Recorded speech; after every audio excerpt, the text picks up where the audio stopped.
The Pesky Report is sponsored by High and Happy Catering out of Springfield, Massachusetts. Their chef, Michael Best, can cook anything you want with or without being infused with cannabis. Check out some of what they make on their Instagram at High and Happy Catering or call them at 413-785-8999. You'll be happy you did.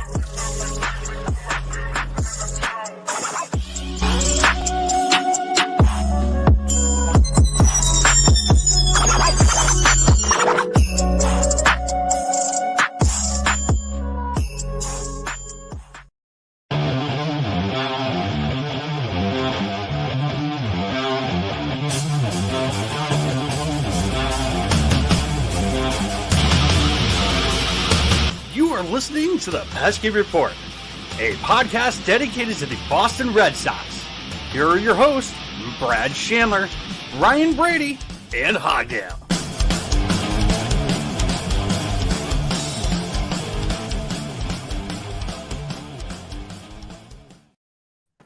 What's going on, everyone? Welcome back to another episode of the Pesky Report. This is episode number 101. My name is Brad Chandler. With me today, we don't actually have Ryan Brady. We have Bailey sitting in today. Subbing in. I'm doing well. Can't wait. Pretty excited about this episode. We also have Hogdale. How are we doing, bud? Oh, fantastic. I mean, it's a special day. Living the dream, right? Okay. I'm just going to move that by. And with us today, we have a very special guest. We have coach within the Boston Red Sox organization, the first African-American female professional coach, Bianca Smith. How are we doing today? I am doing great. Also living the dream. You are. You really are. Yeah, you really are, though. Like, it's sad when Brad says it, but it's great when you say it. He tells me, he's like, you're saying that because you're dead inside. Yeah, because that's what my mom always does. Like when she's like was struggling, it's like, oh, living the dream, and like I can see like the lack of life behind her eyes. It's just sad. We're all trying to do it. So we're just gonna get right into this. We're gonna ask you some questions. We're not gonna try and keep you too long. So you were hired back in, well, it was officially announced, in January of 2021? Yeah, like early January. What was your reaction when you heard the news? When I heard the news that I got the job, or when it was actually announced, because those are completely different reactions. Right. You said that you actually knew about it a month before, right? Yeah. So sorry, go ahead. What was your reaction when you were offered the job initially? So when I was offered the job, I mean, super excited, a little shocked. Not that I didn't think I could get a coaching job, but since I initially had started interviewing for a scouting/player development hybrid role, I had a feeling they were going to offer me something. I just wasn't quite sure whether it was going to be coaching or scouting yet. So, like I said, a little shocked, but definitely super excited. And I mean, I remember my sister was the very first one I called. I managed not to scream on the phone. That for me when I called her. But no, I mean, it was kind of like also a finally moment. Like I finally got that job that I've been working for years. And what was your reaction once it was announced? A little bit more shock, because I didn't really get the heads up. So when it was announced in December by the Boston Globe, I knew that was coming out. And actually, when they told me that they were going to announce it, I think it was an hour later after they had called me that it came out. So I still did have a little bit of heads up, but I didn't know when the Red Sox were actually going to say anything. So I found out in the middle of one of my private lessons with one of my kids, and one of the parents walked in. I mean, my phone started going off. It was just vibrating like crazy. And of course, I didn't have time to actually look at it. And then one of the parents walks into the facility and says, okay, why are you showing up on my MLB notifications? And they showed me the notification. I was like, what?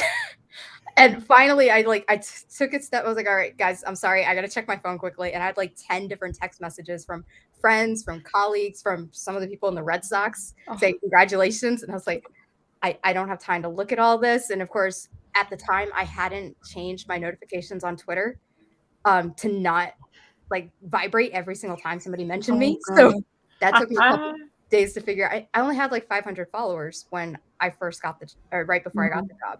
So there was no need. So my phone was just going off like crazy for about a week before I figured that out. So, I mean, it was really cool. It was a little overwhelming. 'Cause a lot happened in just a week, honestly. And I think right after that, I was also trying to attend the ABCA convention virtually. So I'm like balancing interviews, people reaching out to me, and I had a full-time job still.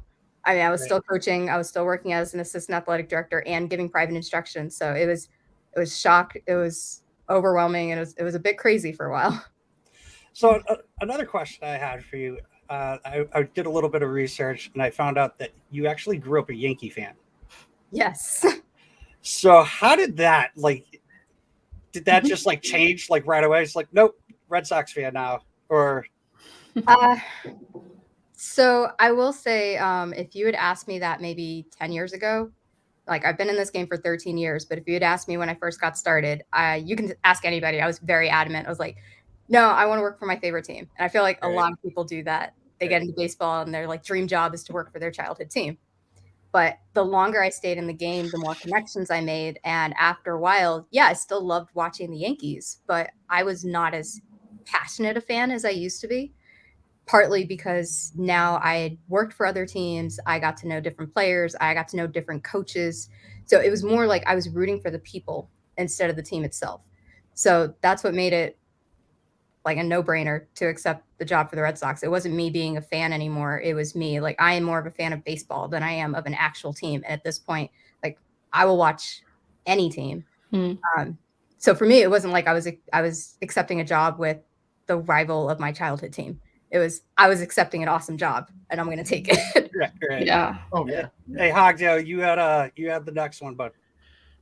Oh yeah, like just speaking of like growing up like as a baseball fan, like who were some of your favorite players like growing up? Jeter. Like that's Yeah. automatic. I mean, I started watching baseball the year, so I like literally grew up watching him. I think I cried during that what was it, the postseason game? Of course, I'm not really good with history or trivia. Once the season's done, I kind of forget it. But I do remember watching them. I think it was in one of the postseason games when it was supposed to be the year that he retired, and he had that ankle injury and decided to come back. And I remember seeing that and like nearly crying because I was just like, that one hurt. But I mean, that was the first jersey I ever bought. I saved up my chore money so I could buy his jersey. I mean, there wasn't really any other player that I was paying attention to as much as Derek Jeter. And then, of course, I mean, Jackie Robinson. But, I mean, that was more of he was just kind of like a hero and an inspiration for me growing up. Understandable. Bailey? Yeah. So, you know, like, you started off playing softball, and I'm just sort of curious about like what position did you start at? Was there a favorite position that you had? And I know you were talking earlier and you said, you know, towards the end when you had an injury, you were just doing pinch running. So did you find that speed was a big part of your game? Speed was always a big part. And that's actually because I played soccer for 10 years. Oh, cool. I did not start playing softball till I was 13. That was my backup sport because my mom was convinced I wouldn't make my high school soccer team and I needed another sport to play. And she was right. I got cut 3 days into soccer or into the school year. Not because I wasn't good, but because I hate running. It's kind of hard to play soccer when you hate running. Yeah. And then you became a pinch runner. Yeah. And then I became a pinch runner. But I actually started with softball. They put me at middle infield, which leads to a couple of crazy stories because I didn't know how to throw. You know, coming from soccer, you're not actually taught to throw. You don't need to. So I kind of threw like a shot put when I first started playing, and it was terrible. They also tried to get me to pitch because for some reason this wasn't my high school coach. This was my rec coach. He had this thing where if you could play 2 sports, you could pitch. So he's like, yeah, you're coming from soccer. You can pitch. I'm like, okay. That makes sense. Yeah. Like I've never seen a softball game in my life. I grew up watching baseball, but never softball. And I do remember coming in several times after our starter, and I was so much slower than her. I would actually strike girls out because they couldn't get the timing down. But like I could not pitch, so they finally gave up on that. Like I said, started at middle infield in high school. finally learned how to throw, but I learned how to throw sidearm. So that's actually my natural arm slot. And then after that fall, I remember our coach kind of got us all together and just kind of pointed to a couple people, including me, and went, you're all fast. You're going to the outfield. And I'm like, all right, never played outfield before, but we're going to give this a try. Ended up playing all 3 positions for the rest of my playing career.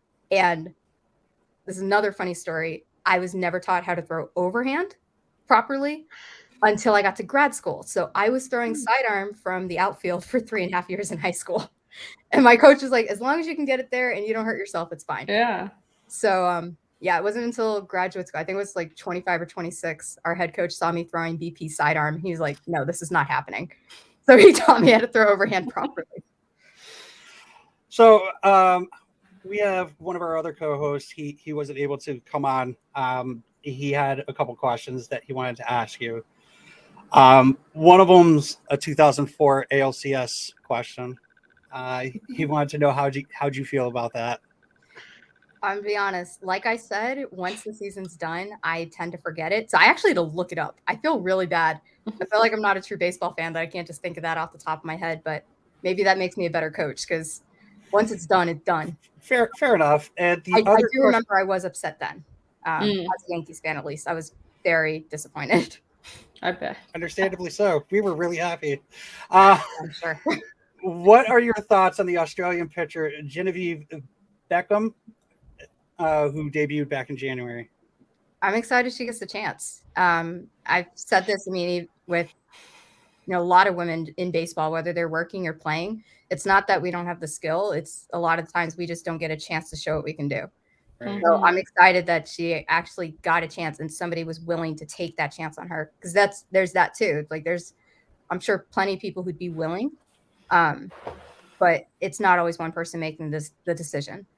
So finding that team, finding that organization, finding that coach who is willing to, give you that shot, it makes a big difference. So I'm excited for her. She has a nice release point. Kind of reminds me of like a John Lester type release, like the way that she pitches. Here's another one. One of our graphics guys wanted to ask. We're starting to see women take on bigger roles in baseball, including seeing the first female general manager, Kim Ng, in 2021. Do you think it's possible we will see the first female manager in the next 5 years? That's always hard to answer that question, because there's just so much movement in the organizations. I think it would be awesome. I think it's always possible. We could see a female manager next year and we just have no idea it's coming. It's just, like I said, there's so much movement within organizations. It just depends on availability, how teams do. Alyssa Nacken could be, a manager next year. I think it's always possible, as long as a team's willing to, again, take that shot and we show what we can do. In the next 5 years, I'm hoping. That would be great. But the movement it's just hard. I'm going to be honest, especially because there is only one of us right now who's in or with an actual major league team, and the rest of us are in the minors. To see any of us jump that quickly would be very surprising. Yeah, it took a long time for Kim to get that position. Way too long. Way too long. She agree 100%. that job 10 years ago. Yeah. Right. Working with Cashman, and it's nice to see that Jeter, she's working with Jeter. Yeah. So back to your days in high school and college. You had a couple injuries and you had to stop playing. What was the reasoning for you? You stopped in your senior year of college, you said? So I had an injury my senior year of high school and a bigger injury my senior year of college. So that's the reason why you stopped playing? Well, that's part of it. I never actually looked into playing after college because I didn't know that was a thing. Again, I grew up watching baseball. I did not grow up watching softball. Sorry to softball fans, I still don't really watch softball. I wasn't aware there was professional softball until maybe a couple years ago.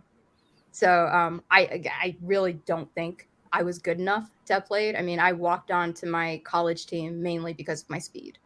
And maybe if I played, like if I'd started earlier, I think I would have had a shot. Because I'll be honest, I did pick up the sport pretty quickly for having started at 13. Mm-hmm. But yeah, I mean, I tore my hip labrum in October of my senior year, tried to rehab, didn't work. And then the week before spring break, I ended up having hip surgery on it. That's harsh. And yeah, it was, I think it was worse for me because at least my injury in my senior year of high school, it was just a broken thumb. So I could still run. But now I couldn't do anything. And I tried my hardest. I mean, my doctor told me, like, here's your recovery schedule. You're going to be on crutches for about 2 weeks. And then we're going to start rehabbing immediately. And you'll probably start walking normally after about a month. And then we'll start having you run in about 2 months. I was sprinting in 3 weeks because I was so determined to get back on the field. And now I tell my players, don't do what I did, because I was dealing with hip issues for another 2 to 3 years after, because I pushed too hard. But I mean, that's like, I really did try to get back at least to be a pinch runner again, because that's mainly what I did my junior year, since I was new. And I literally walked on the day before preseason started my junior year. So I didn't even have the fall. Like, I didn't know any of the players. Just hopped into the weight room and just started going at it. But I did try out for the women's national baseball team in 2016. So it's not like that hip injury completely prevented me from doing anything. And if I hadn't taken the Red Sox job, I actually did start looking at like summer teams that I could have played for. So I was still determined to play. Okay. So I won't say like the injury itself is what kept me from playing. It's more just a lack of knowledge. And then at this point, I'm about to be 31, and like, I'm perfectly happy coaching because I still get to dive and slide and shag balls and stuff. So it's almost like being a player without any of the pressure. Bailey? Yeah, so obviously I grew up huge baseball fan, and of course there was never anybody that looked like me on a major league team or anywhere. So I'm just sort of wondering, like, how do you feel knowing that there are young girls, not just like nationally, but like on a global scale, that can like look to you and these other women and see themselves and say, this is an attainable goal. I can work in Major League Baseball.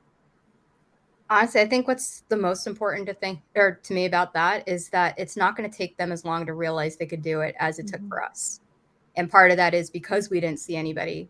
Just like what I was saying, I didn't know about professional softball. It wasn't a thing I'd seen. Even coaching, I wanted to be a general manager when I first got into baseball, because I never thought about coaching because I never saw somebody who looked like me. Yeah. So thankfully, I was raised by parents who pretty much said, I mean, you could do whatever you want, no matter your gender, no matter your race, as long as it's something you want to do. So I kind of wish I had thought about that sooner. But I think, yeah, the lack of representation definitely affected that.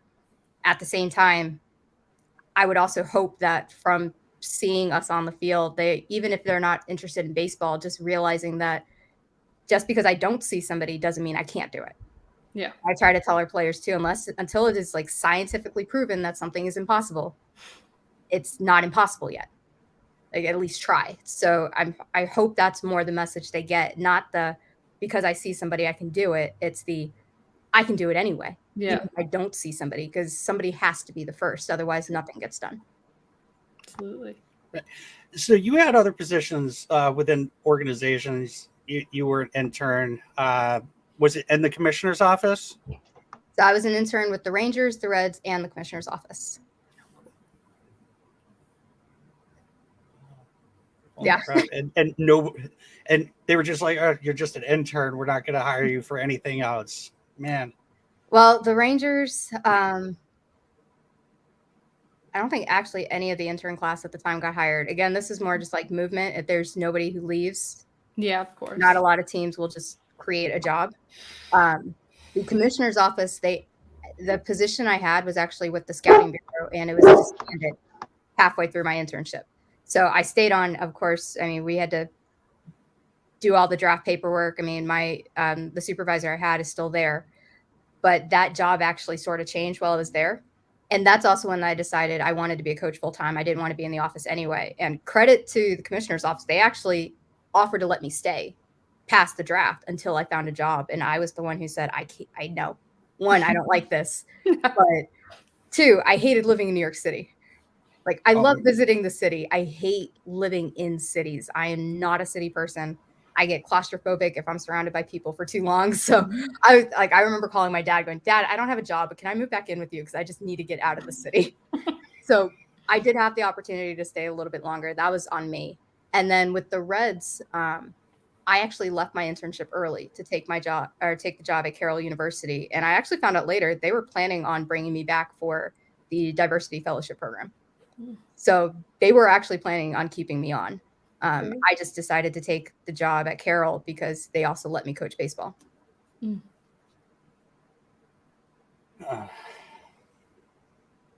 Agil? No, sorry. Sorry. I had my mic muted because my dog was going insane. So that was fun. Been there. Yeah, you know. Sorry, my brain's not working. You guys ask a question. You definitely weren't a suit person. You were more wanting to wear the uniforms, is basically what you were saying, and why you wanted to get out of the front office. I mean, the main reason was because I did miss interacting with the athletes. I miss being on the field, actually helping them, like having that one-on-one relationship. But there was a part of me who I hate wearing suits. I look like a little kid, like dress up when I wear a suit. Even to interviews, I no longer wear a suit. Business casual is the max I will do. Even when, so like with the Reds, you know, they have a rule, and I'm sure most teams have this, but opening day, you wear business formal. I was the only one who, like, I refused to wear my jacket. I'm like, if I got to be in a suit, it's just going to be the button up and the pants. And I took my shoes off. So like, I'm going to be as comfortable as possible in the stinking suit.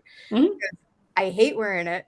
Even law school, like business school, you usually get students who wear, they dress up. No, I was coming in with t-shirt, sweats. There were days I came in with my uniform because we had a game later.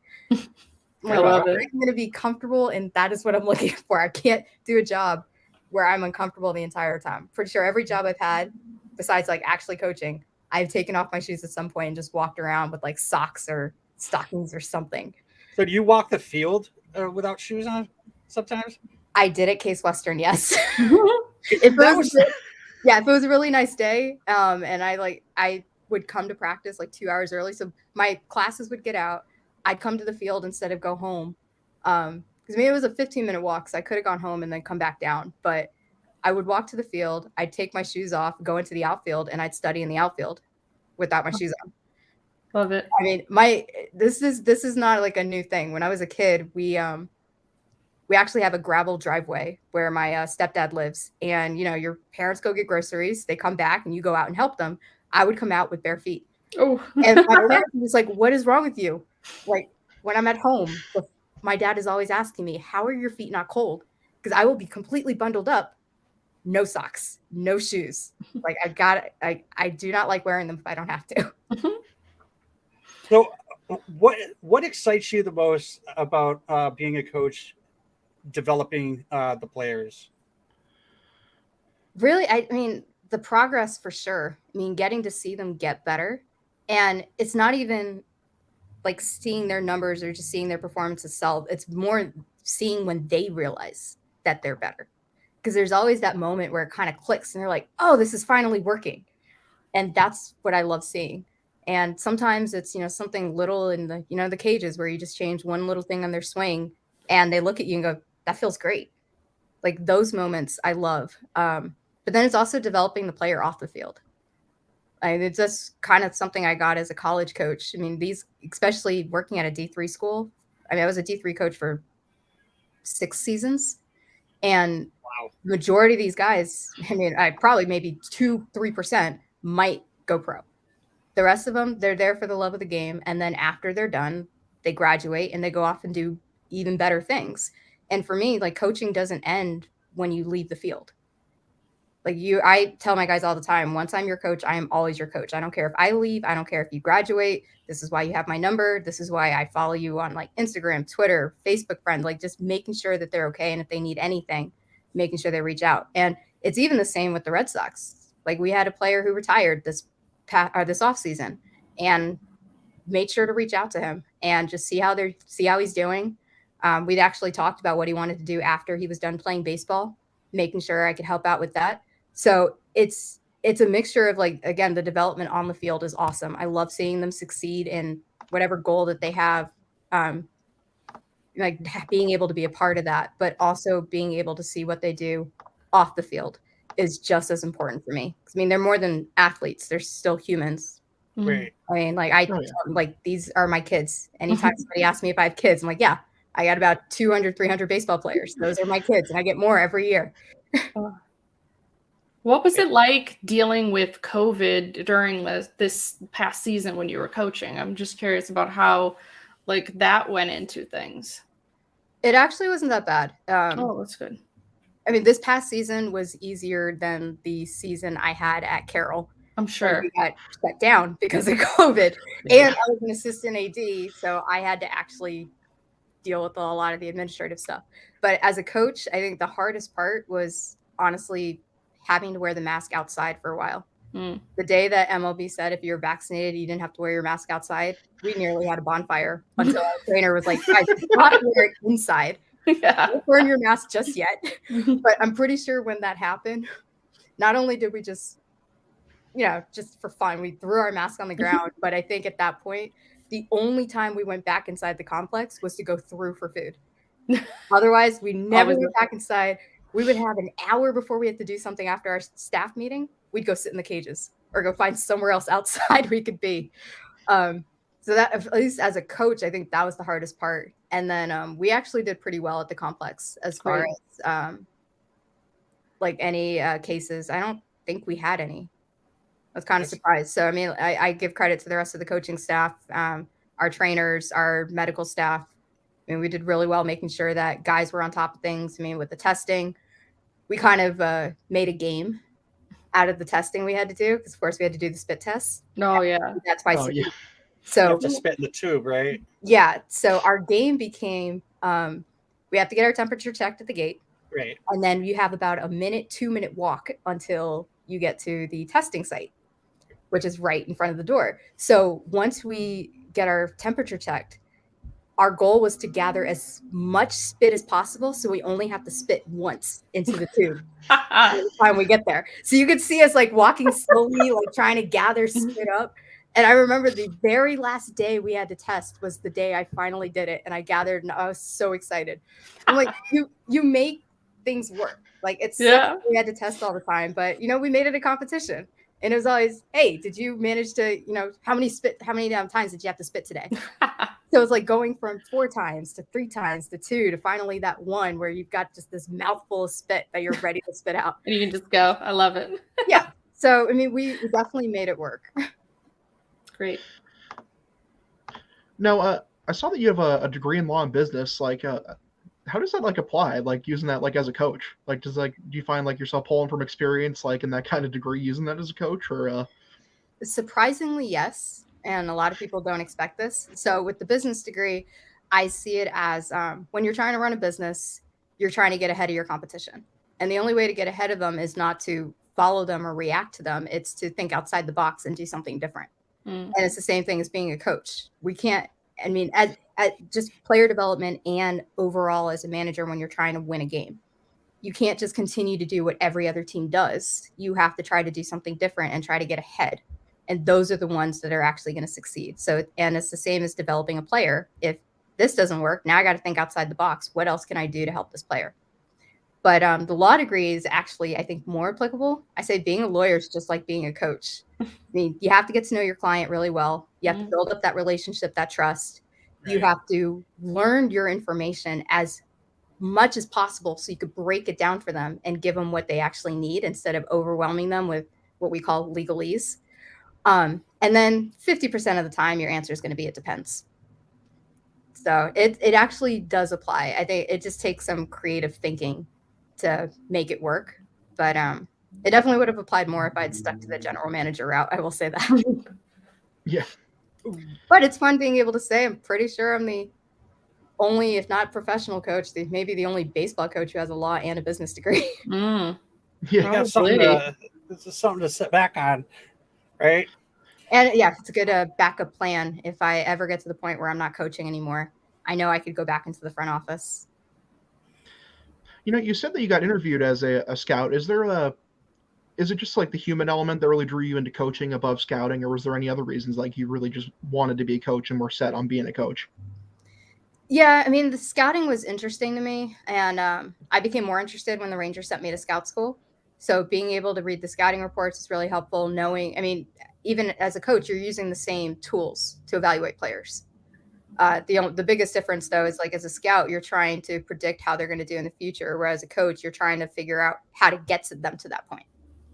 But yeah, the biggest thing for me really was just that human aspect. I mean, I loved the traveling, so I would have been happy doing that as a scout. I going on road trips is my favorite part.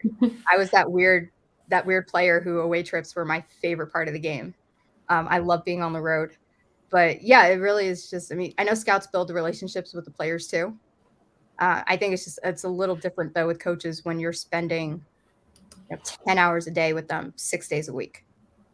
Like, you get to know them a little bit differently. And I mean, the scouts have certainly helped too. I mean, once we get guys in, like they can give us information kind of ahead of time. So we have an idea of what we're dealing with already. And then it's just, being closer to the field. I still being behind this net was still not close enough for me. Like, I wanted to be in the dugout. Strategy is my favorite part of the game. I mean, I love player development. I love seeing these guys get better. But even at the major league level, there's always something you can get better at. But the in-game strategy and preparing for a game, my favorite part of the game. Like base running, absolutely love that part of the game. I think it's a lost art. Trying to bring it back. Yeah. Yes. But, Please develop these players so that when they come up, Like the state of modern base running is. our catcher had the most steals of the team, the entire team, with 7. I will say, at least personally, like I'm working on trying to get that buy-in. I know it's a little hard, but I mean, I try to tell our guys the base running is so important because unless you're hitting a home run every at bat, you're gonna be running the bases. Like if you hit a double, guess what? You're still running the bases. So you should probably learn how to do it. Yeah. Like a good base runner. I was not a power hitter at all. I'm 5 foot with like no upper body strength. But I didn't strike out much in high school. I was a contact hitter. I got on base, even if that meant I walked, and then I would steal second. I was still third. And then for a hitter, I mean, like that's great. Now all you have to do is bring him in. Yeah. Should have had her teach Ryan LaVarnway how to steal a bag. That's like old school in such a good way though. Like that's what I love about baseball is like home runs are great. They're sexy. But I love someone who can literally just be an on-base machine. So I love that message and that you're pushing that. I think that's fantastic. But I tell our hitters, I ask them, what is your job as a hitter? And 90% of the time I get to get a hit. I'm like, no, your job as a hitter is get on base. I don't care if it's a walk. I don't care if you get hit. Get on base. Yeah, I love it. Like that's also why teams are looking at on base percentage more than batting average. Because absolutely, like if your batting average is low, but you're on base all the time, like let's develop you as a walk machine. Get on base, and then if you're a good base runner, again, steal second, steal third, put yourself in a good position to help the hitter. It's a team game, not an individual game. Sorry, I went on a rant there. No, that's not great. I love it. Great message. It is a great I'm glad message. we have foot soldiers for the have good base running bandwagon. Trying. Someone pushing the narrative. Hey, Bailey. Yeah, so I'm just wondering if you find like the big end goal for you, like would it be because you're talking about how much you love strategy? Would it be to be in that manager role? Like, is that something that you would absolutely love to be doing? Yeah, I'd say 75-80% of the reason why I want to be a major league manager is the strategy. Yeah, that's again, because I feel like you don't have to be the strongest, you don't have to be the fastest, you don't even have to be the best player.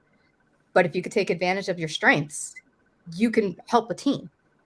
Like that's what teams are looking for, the ones who can actually help a team win no matter what it is. Yeah. And then the other like 20%, whatever percentage I gave, that's just how I was raised in our family. You always aim for the top.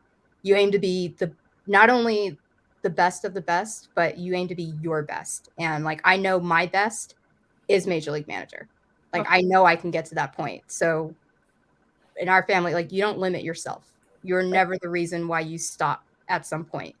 Unless, of course, you're perfectly happy with that, which is also okay. But again, in our family, we were raised to, you try to aim for that top spot as much as possible. That's great. I love that message too. Just keep, and I can't wait to see you do it because I know you're going to do it.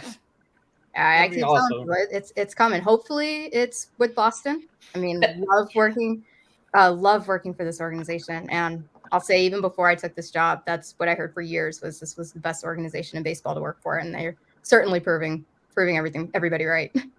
I'm glad to hear that, because we do, you know, we've had, like, we're with Raquel Ferrer, like, we've had women in the front office, and now seeing that the organization is bringing women into coaching roles too. I'm just extra proud of being a Red Sox fan, just seeing them like breaking all these barriers. I think it's great. Yeah, I'm excited about the new coach we have, Katie Kroll. Still haven't met her in person, but we've been talking for the last year, and we're super excited to finally get together at spring training. So cool. Oh. So you're in Wisconsin right now. When do you get down to the facility? I report March 4th. So I'm up in Wisconsin until February 21st. Personally, I mean, that's awesome for me that I have the time, because that's actually the day after the first 3 games for Carroll University. They're playing in Cincinnati, so I'll actually get to go to Cincinnati with them, watch them play. I've been with them since their first day of practice this offseason, or this preseason. And then I'll head back to Texas, where I live with my parents. You know, don't have to pay for rent. Get my car checked, get it washed. Poor thing needs to. It's been a rough winter for my car. You know, pack up everything, and like I've been telling people, if it doesn't fit in my car, it doesn't come with me. So whatever doesn't fit has to go into storage. So it gives me about a week and a half to figure out how I'm going to play Tetris in my car. Yeah. And then I drive to Florida. How was your first season? Awesome. I mean, yeah, short story. It was awesome, and I can't complain. I think the only thing I complained about was the weather, but it's not something we can control. So I think everybody complains about it. Yeah, it's not even really the heat. I grew up in Texas, so I don't like the heat. It's humidity. the humidity. Yes. Yeah. Oh God, the humidity. Oh my like sweating. gosh, some of our guys would go through 3-4 pairs of batting gloves in a game. Oh God. Because they were just sweating so badly. And you know, as the first base coach, I'm getting all their batting gloves. So I would just like a pocket of sweat in my back pocket. You're like, yeah, I was just like, all right, guys. I can't complain, because, you know, sign of a good first base coach is when I have a bunch of gear. But it's all, you see all these other first base coaches who like strap on the guards on their arms and their legs. I'm like, no, that's nasty. I'm not doing that. Way too humid for that. Yeah. Yeah. But I mean, the guys were awesome. That's awesome. That's, like I said, the organization's been great. The coaching staff, I joke, they are the annoying older brothers I never wanted. It's interesting because besides one of our managers, so we had like 2 managers, 2 pitching coaches, 2 hitting coaches, and 2 fourth coaches. So besides one of our managers, the rest of us, this was all of our first year in this position down at the complex. So of course we're all now kind of learning the organization, learning the complex. I mean, a couple of them were with the organization, just not in Florida. And now we're kind of learning how to work together. And, you know, our staffs came out a couple of days ago, and nearly all of us are coming back. So I'm super excited about that. Obviously, we've been in touch all off season. But yeah, I mean, everybody's been great. I mean, we had a great season, which is really helpful. I know it was a little rough with COVID, because, I mean, things had to change just, you know, in the clubhouse, even outside of the clubhouse. But like I said, we made things work. And I'm excited to see what 2022 looks like. I got to do way more responsibilities than I expected, and I think even the Red Sox expected. But anybody who knows me well knows that's pretty on par for me, is to get a job, be given 2 responsibilities, and then within like 6 months, I'm doing 10. Good. Not because the team gives it to me, but because I literally take them over. Overachiever grind set. Gotta love it. I mean, that's. I actually had somebody tell me in May that I'm doing a great job, but I could slow down a little bit. I'm like, we haven't even started games yet. You have no idea what you're in for, do you? So, I mean, also just having that freedom of being able to make an impact where I think I can truly make an impact. Because I know it could be easy where, you know, organization says, no, this is your job, stick with it. And the Red Sox are like, hey, anywhere you think you can help. I mean, I never felt like I couldn't bring up something, never had any issues, but like if there was something I thought we should work on, always felt comfortable enough bringing it up to our manager. And most of the time he's like, yeah, all right, let's change the schedule slightly. We could work on this. So having that, I mean, just all the coaches being open-minded, organizations always checking up on us, which was nice. But yeah, I mean, it was a great first season, and not to mention the first year where I got to just coach. I didn't have a second, third, fourth. I mean, there was a 2 or 3 month period I was doing 7 part-time jobs while coaching. So Damn. yeah, this is why like I can't, it's really hard to complain when I've been working my ass off to get here and I can finally just focus on coaching. Oh. That's nice. So MLB, I believe they just announced that if you're fully vaccinated and you have your booster, media will be able to get into the clubhouse. With spring training coming around, how do you feel about that? I'll be honest, I was never a really big fan of media going into the clubhouse because I feel like the clubhouse should be for the players. Like that's their spot. I mean, honestly, like we didn't even really go into the locker rooms unless we needed to get a specific guy. But it's not like we have our talks in the locker room. Like we bring guys out like that. Even for coaches, like that, the locker room is the player spot, and I feel like that's kind of how it should be. I mean, that's why teams have a media room. Yeah, like that is dedicated to the media. Sure. Yeah, why would we have a media room then if they could just go anywhere? And I'm not saying they have like full run, but yeah, I feel like the clubhouse should be that spot for the players and, you know, the coaches. I mean, especially at the major league level, I know some clubhouses are set up that way where coaches' locker room is like right next to the players' locker room. There's not much separation anyway.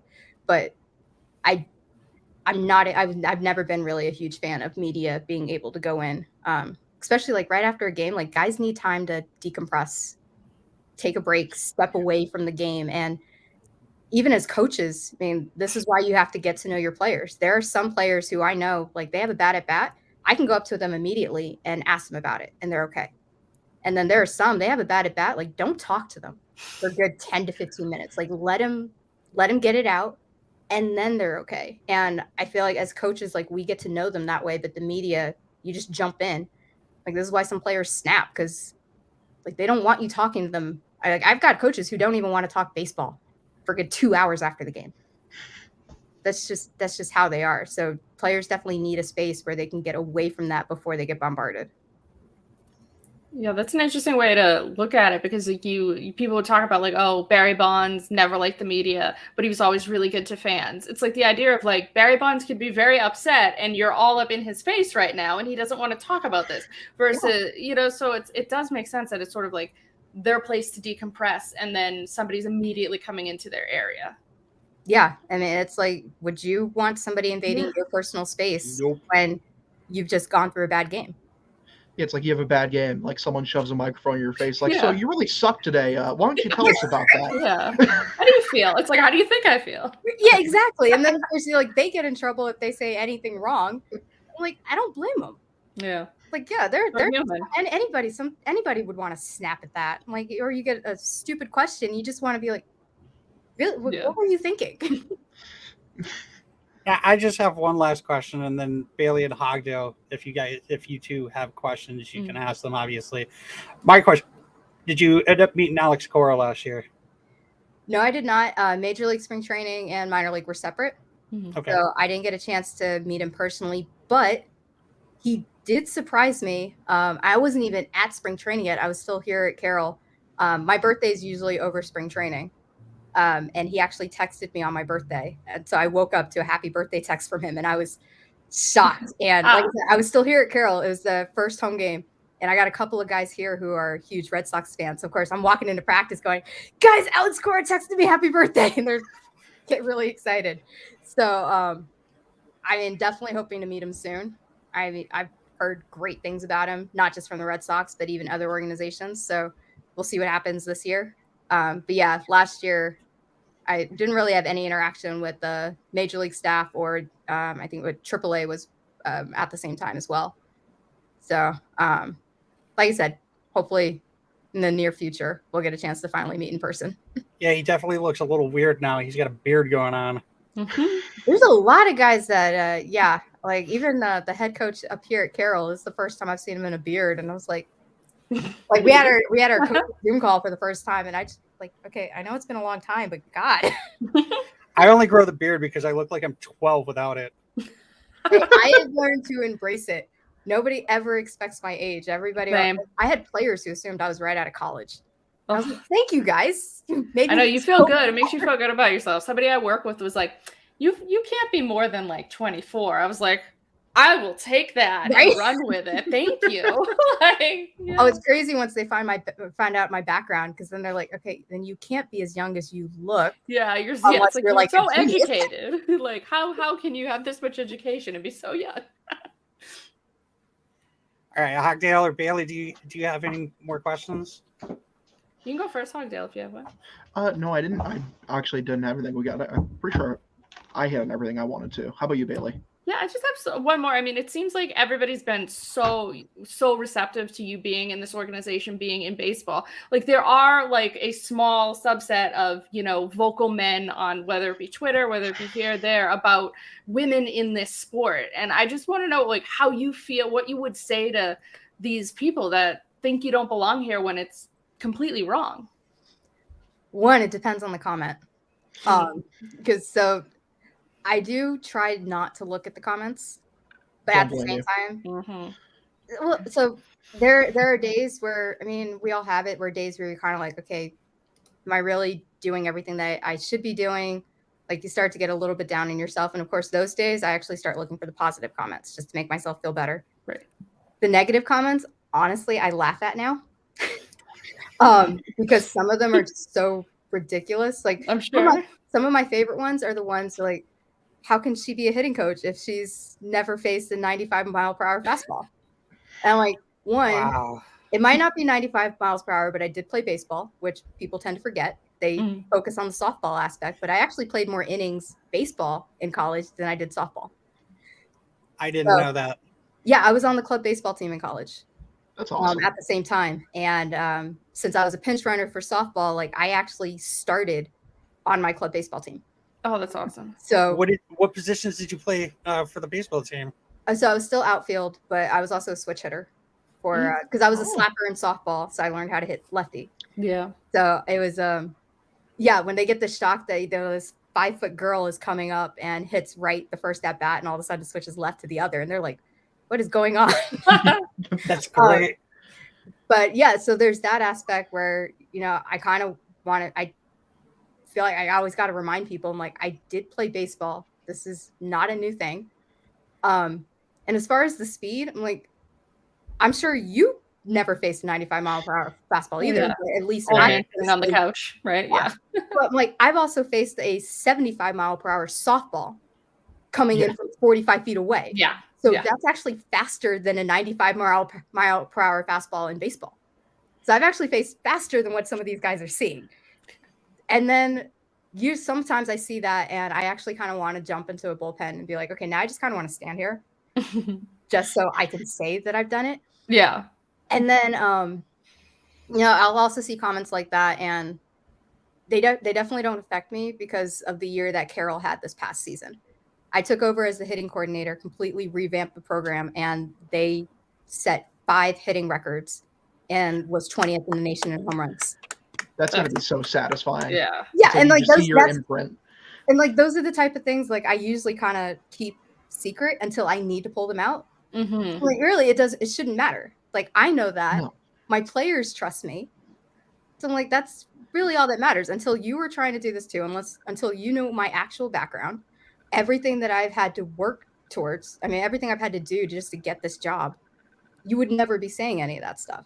So honestly, like, I really don't care, because unless you're the person hiring me, what does it matter what you're going to say? And I also would dare them to say it to my face. Yeah.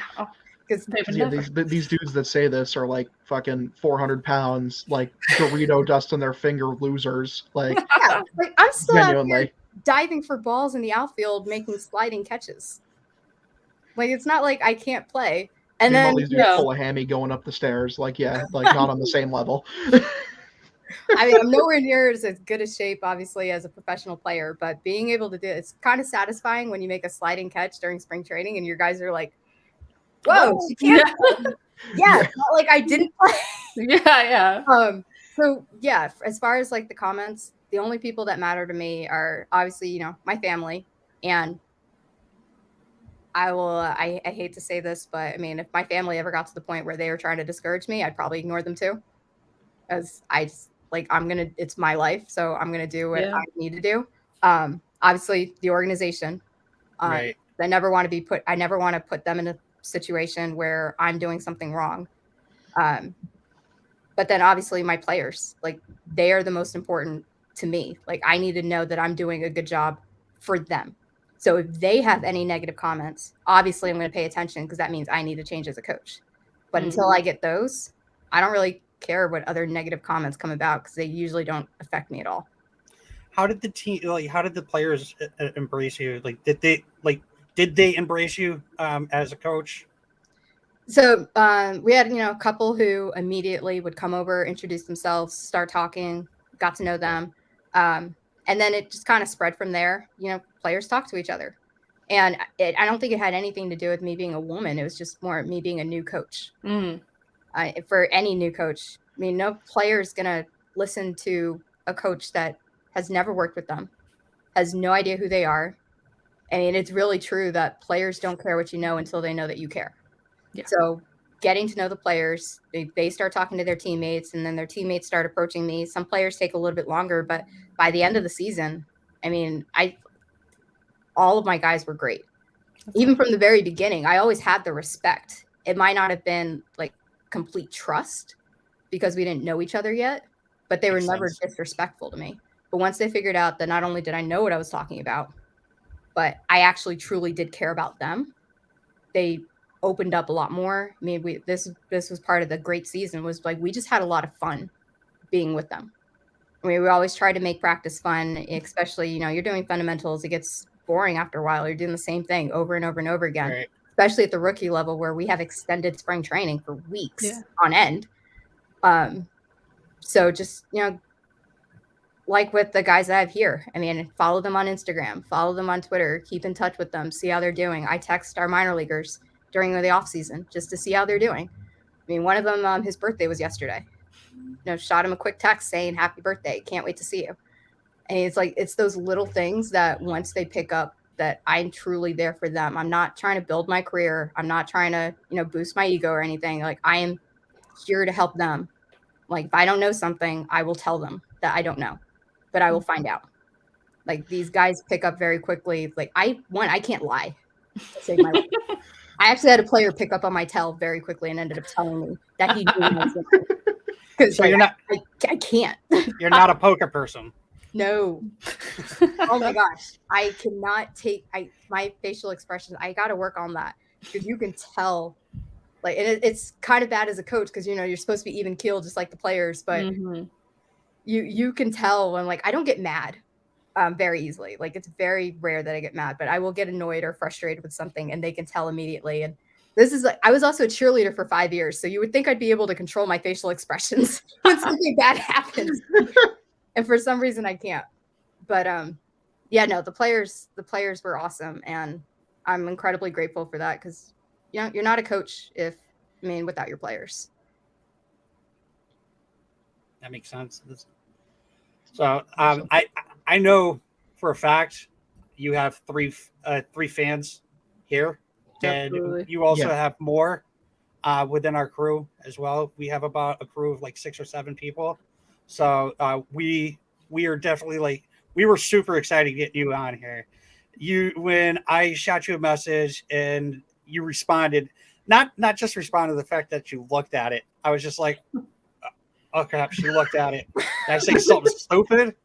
And then you responded and you were like, yeah, I'd love to come on. I was just like, oh, wow. And then I was telling these two right beforehand, I was like, I'm like really excited and nervous all at the same time because you're a coach within the organization and I just don't want to sound stupid. That's basically it. Well, there's no stupid questions, and I mean, especially you learn this really quickly working in professional baseball. Like everybody's just human. Yeah. I mean, trust me, the number of stupid things that I might do in a day. My players make fun of me all the time. But that's part of the relationship. Like I got players here who they constantly tease me, and I just know it's because we're that close now. Because I'll do the same thing to them. Awesome. We have a player who this is the same guy who retired. When he found out I had a law degree, he would come into the cage and ask some random philosophical question every morning because he knew I would argue and I couldn't help myself. And this would last for like months, and everybody else knew what was going on. But then, draft happens, we get all the new guys in, and all of a sudden they see us like arguing in the cage. And I remember after like 15 minutes, we walked out and I just looked at them and they're kind of like looking at us going, God, is he in trouble or something? And I looked at the player, you realize now they think that we're like mad at each other. And he just starts laughing. Well, like, that's just, yeah, it's pretty much with anybody. And like, we're just people. No, I get it. I was telling a story about meeting Tech a couple of weeks ago with Lavarnway, and I was just like, he's the only player I've ever met where I almost dropped my phone when I went to go take a picture with him. Yeah. I'd be that way too. I was literally shaking. The guy had to all right, calm down. I'm not going anywhere. Yeah. I'll admit, I was that way when I got my first internship with the Rangers, but not with the players. I was that way when I got to meet JD for the first time. Because I was like, awesome. Oh my God, it's a general manager, because that's the job that I want. So I would freak out about that. Kind of was the same thing with Alex Cora, not because I got nervous, but because I hadn't met him personally. So I thought it was just really cool that he would just send a happy birthday message out of nowhere.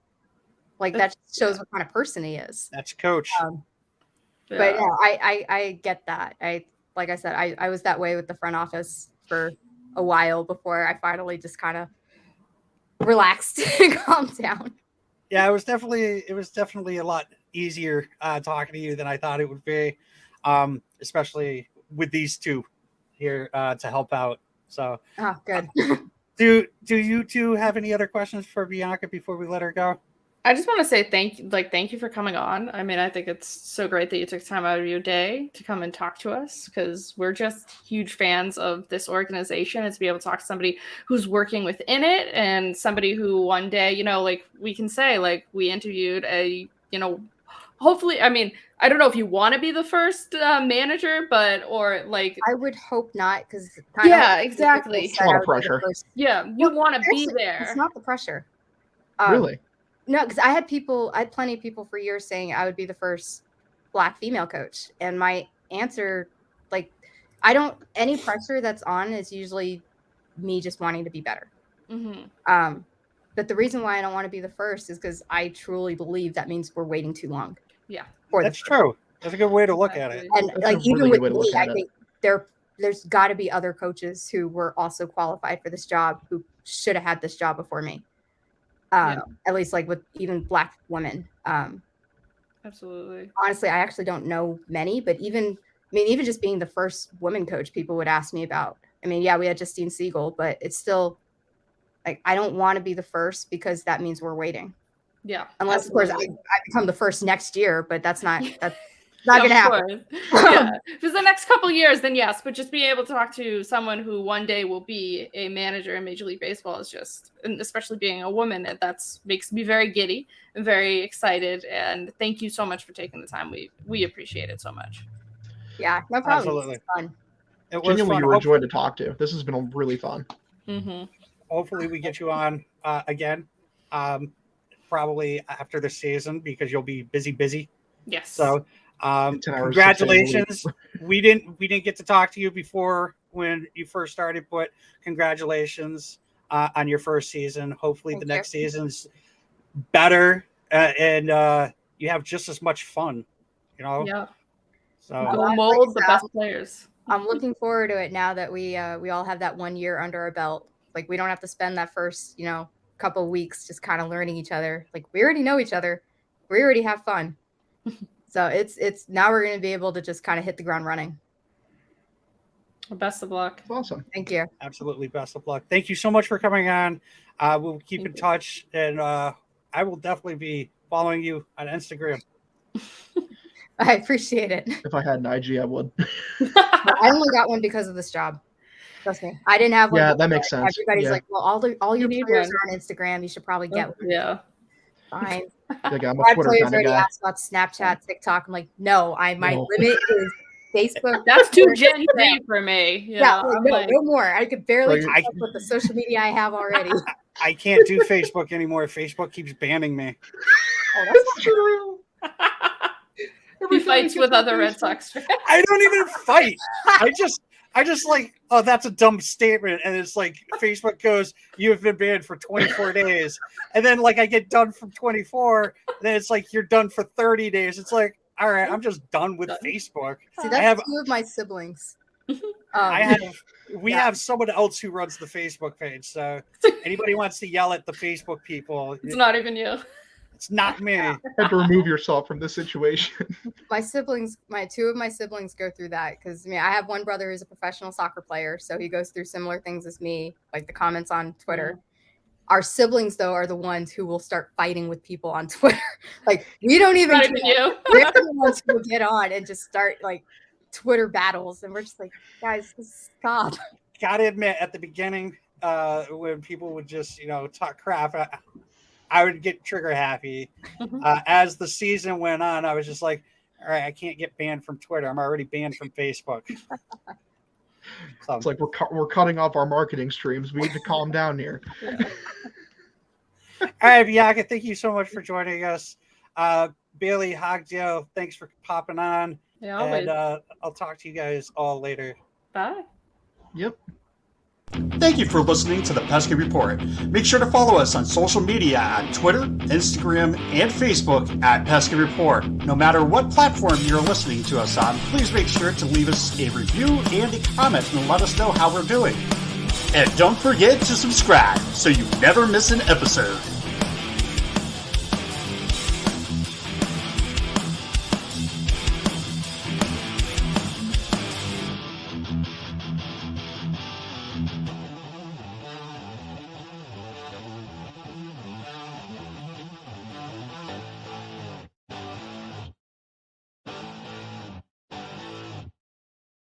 Thank you for listening to this Belly Up Sports Podcast Network product.